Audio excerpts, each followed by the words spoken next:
Okay, so I'm here in a rather salubrious gay cruising ground because it's the only place you can film a car in the Cotswolds. Well, to be fair, anyway, you can film a car in the Cotswolds as a gay cruising ground, whether you like it or not, or at least a dogging site. Anyway.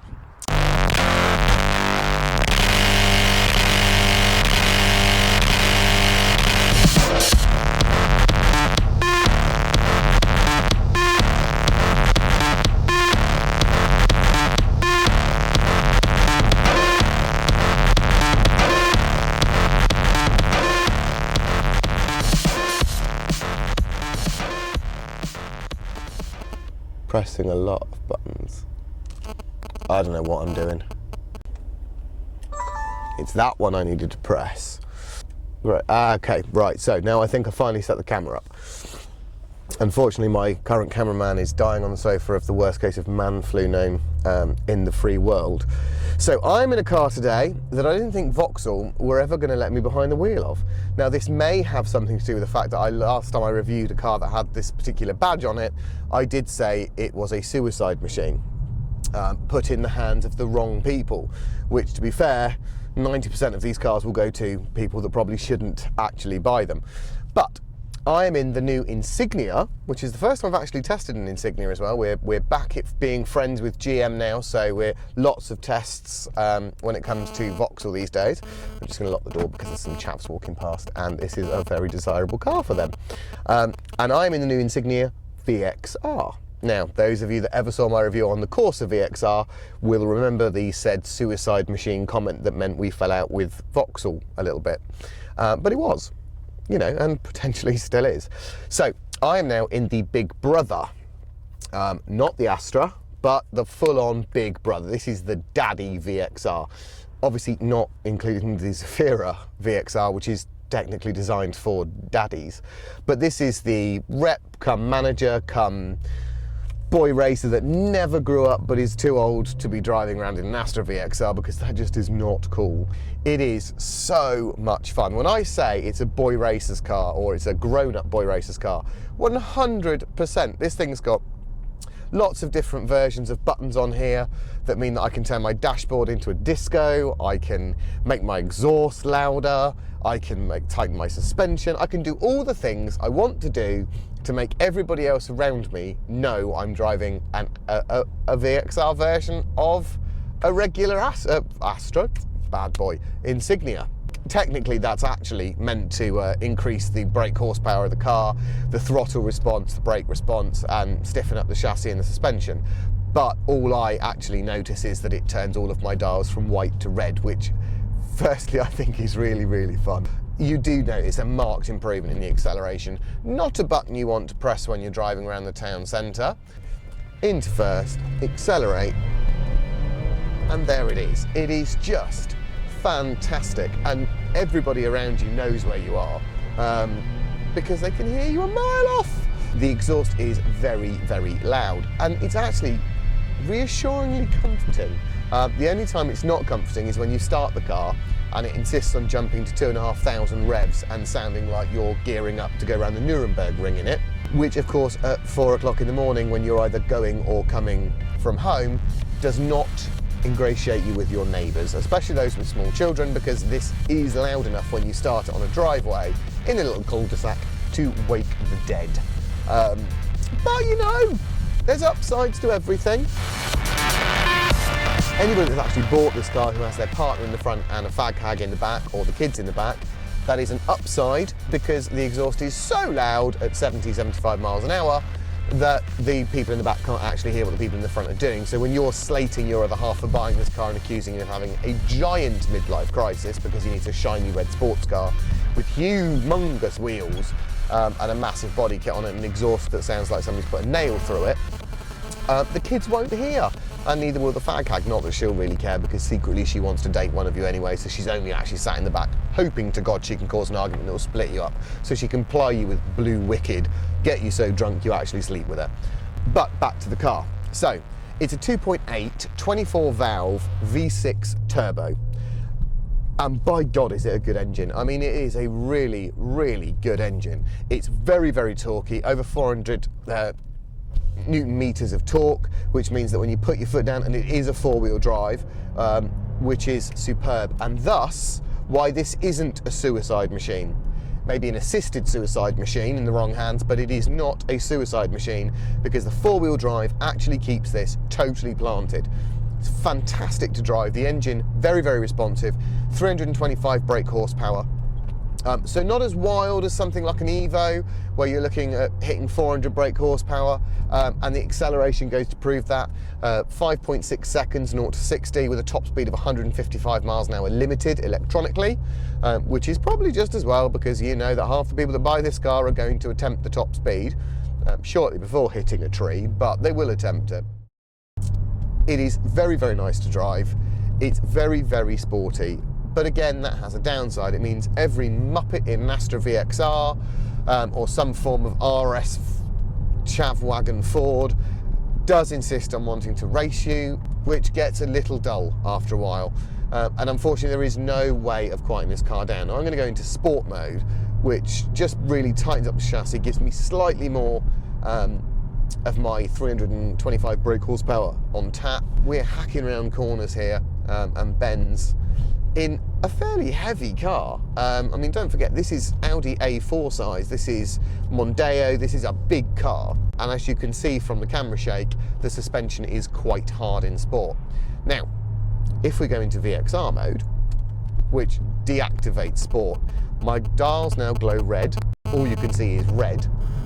But, you know, there's probably... It's also very race-like, which is, I think, what Vauxhall were intending, not in fact to show the colour of the road rage that you've probably just started entering when you press the VXR button to show the little old lady in the 1 litre Picanto in front of you exactly who's boss.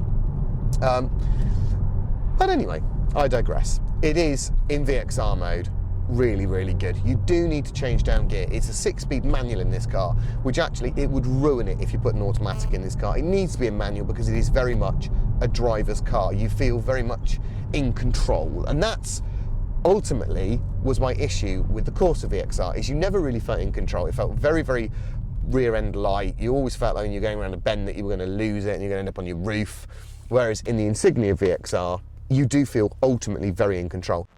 It has enough safety features on this car. It's like an alphabet of safety features. We've got EBD, which is electronic brake distribution, ABS, which is anti-lock braking system, ESP, ESPN, which I think is a sports channel. I actually need a list. I've got a list here of all the safety features on this car, which will stop you dying. AFL, which is auto lighting at the front. That means that when you turn the wheel, the lights go in the right direction, follow me lights type sort of thing. ESP, which is the stability program, which again ensures when you're driving, one would like to say adventurously, but I probably mean erratically because it is a VXR. It keeps the car stable.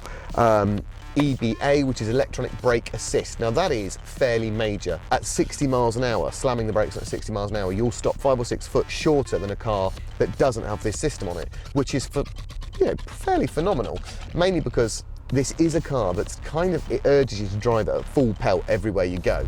So it's good to know that whilst you are ragging it along the motorway, if the world suddenly implodes in front of you and you need to slam your brakes on, you are going to stop.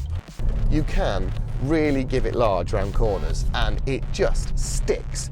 The back end is so in tune with the front. It's so beautifully balanced, this car, that it just means that when you are driving it and you want to have a bit of fun, I'm going to take VXR off because I have gone from 100 miles of petrol to no petrol, which is the other downside of this car. It drinks petrol. And when I say drinks, it drinks like an alcoholic drinks. Combined is only 33 miles to the gallon. So no, it's not. On the motorway, it's only 33 miles to the gallon. So at steady 70, you'll do 33 miles to the gallon. Combined, it is an earth-stopping 24 miles to the gallon, which means round town on the motorway, combined, you are going to kill trees as you drive past them. It's as thirsty as the new RS5 we've just been driving. Around town, 17 miles to the gallon. That's it. Which means that driving-wise and fuel consumption-wise, it's not cheap. It's brilliant. I love it. It's fantastic to drive. It handles really well. The overall packaging is brilliant, and when you see the outside of the car, you see exactly what I mean. Inside, you've got full Recaro leather interior. This car I'm testing is the 4x4 with sat-nav, which retails at £33,000 for the car I'm driving. However, if you buy it online, which I've discovered today through Vauxhall's VXR site, you'll actually save £2,000 nearly on that price with the VIP Vauxhall internet price.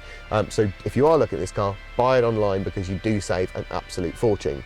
£33,500 for this car as it sits here, with the upgraded 20-inch alloys, with the leather, with the sat-nav, with the iPod. It is phenomenally good value for a wolf in sheep's clothing, except it's not even in sheep's clothing. It's more like a very big wolf in a smaller wolf's clothing, or a rhinoceros in a wolf's outfit, a tiger in a Kung Fu Panda's outfit, or at least a martial arts trained coyote's outfit.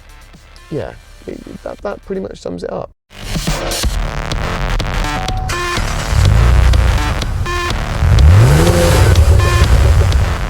This is a beautiful, beautiful car. It is so stylish and so sporty, it's just silly. We have a massive VXR body kit on this car with 4 air intakes at the front, 2 of which are totally chromed up, just in case you missed them. 2 massive rear twin exhausts with chrome detailing again, just so you don't miss the fact that this car's got the biggest exhausts in the world, but then it needs to for the amount of noise it creates. This car's got the optional 20-inch upgraded alloy wheels. Now these have a chrome graphite look to them. They are super gorgeous and I actually really, really love them. We've also got, if I press the key, these fantastic lights at the front, which include Vauxhall's, and as you can see the lights going mad because they're auto adjusting, includes Vauxhall's all new running lights, which are in the shape of a little V up in the corner of both lights, which are cool. They're on all VXRs and they're on all the Insignias. They are super fabulous. The lights are going nuts, I don't know what's wrong with it. We also have a tiny little rear spoiler, just in case you missed the fact that it's a sports car, and ba-da! It is beautiful. And I'm not going to say it's a suicide machine. I'm not going to say it's rubbish. I'm actually going to say it is amazing. I love this car. It's so comfortable. It's ultra sporty. Inside it you feel like a race driver. Outside of it you feel like you own a race car. And if you're in the market for a 5-seater saloon, hatch, or sports tourer, because this car not only comes as a hatchback and a saloon, it also comes as an estate, then this is definitely one of my favourites. It's well worth looking at. £33,500 from a dealer, £31,000 online, and our choice if you're looking for a 5-seater, not suicide machine, not crap sports car, but for a really good performance saloon or hatchback that is well worth the money, and actually I find much more usable than something like an Evo, which is just too bloody loud and too uncomfortable, and the suspension is just too hard to actually enjoy the ride. This new Insignia VXR is our choice all day long. So if you're wondering what the rear seat passenger sees, this is it. And it's really cool. This could go one of 2 ways. Probably going to go wrong. But there's only one way to test.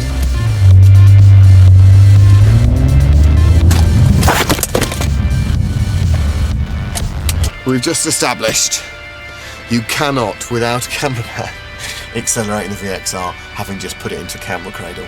It doesn't work. However, I will take this opportunity to show you what VXR mode looks like. Okay, so we'll turn the steering wheel around. Normal lights, VXR mode. Normal lights, VXR mode. Non-road rage, road rage. It's a little past my bedtime for the winter months. We're nearly coming up to 6 o'clock or something or other, I don't know, because the clock's gone back and I've just thrown my phone across the car, which is terrible because it's linked into the Bluetooth, you see, so I don't need it. Yeah, it's just coming up to 5:45, so it's definitely time that I finish this review because it's now getting dark outside and it's like just like Blair Witch, there's puffs everywhere up here. No, so if you are looking for a sporty hatch, a big sporty hatch that's seat 5, and you don't want to look at Mondeo, you don't want just a regular old Insignia, and an Evo's too much for you, then this is definitely the Insignia VXR 4x4 with nav is definitely the one to go for. And I'm going to leave you in peace to enjoy the rest of your Halloween. Normal light, VXR mode. No, I can't beat you. I can beat you.